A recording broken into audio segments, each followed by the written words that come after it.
siasa ni madaraja. Vyama vya siasa ni miamvuli. Vyama vya siasa ni taasisi ambazo zimetuunganisha. Lakini uongozi ni karama.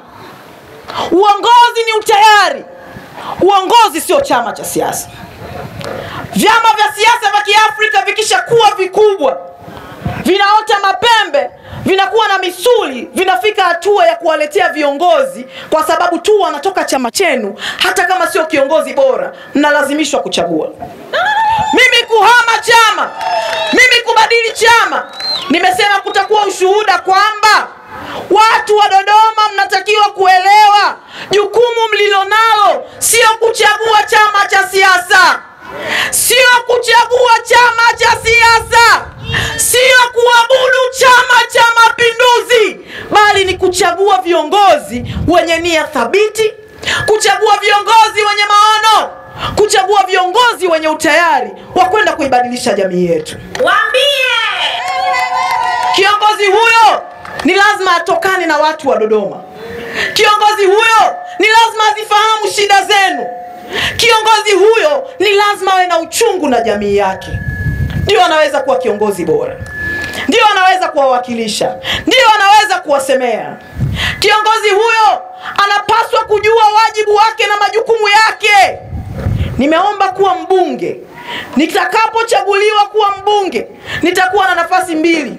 Nitakuwa mbunge kwa maana ya kwamba nitawawakilisha watu wa Dodoma kwenye bunge la Jamhuri ya Muungano wa Tanzania. Lakini nitakuwa diwani kwa sababu nitakuwa mjumbe wa baraza la madiwani pale halmashauri. Kazi ya mbunge ni kuwasemea watu wa Dodoma. Kazi ya mbunge ni kuisimamia serikali. Kazi ya mbunge ni kutunga sheria. Sheria ambazo zitalinda maslahi ya nchi yetu. Sheria ambazo zitajali mtu mmoja mmoja. Sheria ambazo zitaamua mabadiliko na maendeleo ya jamii zetu. Kazi ya mbunge sio kuwa chawa wa serikali. Kazi ya mbunge sio kwenda kugonga madawati, kugonga meza za bunge, kupitisha sheria ambazo zinakandamiza watu. Na hiyo ndio wamekuwa wakifanya wabunge wa Chama cha Mapinduzi.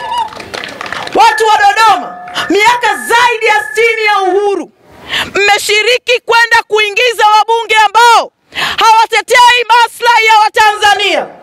Mmeshiriki kwenda kuingiza wabunge ambao hawatetei maslahi ya watu wa Dodoma. Mnaingiza wabunge wanaoenda kutunga sheria kandamizi. Bunge la mwisho hili limefuta bima ya afya kwa watoto.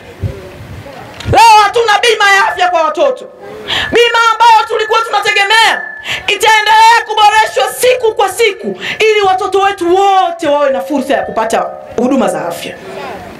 Bunge hili la wana CCM wengi, wana CCM kwa almost 100% ndio imepitisha kodi hadi kodi za mabando ya simu. Bunge hili la wana CCM, bunge lenye wabunge ambao nyinyi watu wa Dodoma ndio mnawachaguaga kuliko watu wengine wote Tanzania. Amina. Ukimchagua mbunge ambaye ni mbinafsi, hajui majukumu yake, unaenda kuathirika wewe, jamii yako, lakini mbaya zaidi mnawasababishia na wenzenu wa nje ya Dodoma shida. Kwa sababu kura zikipigwa pale ndani ya bunge za kupitisha sheria mbovu, mbunge wako wa Dodoma akipitisha sheria mbovu, haikuathiri wewe wa Dodoma tu. Mnakuwa mmepeleka mbunge ambaye anaenda kutunga sheria zinazoathiri wananchi wote Tanzania. Ni dhambi na ni laana kwetu na vizazi vyetu.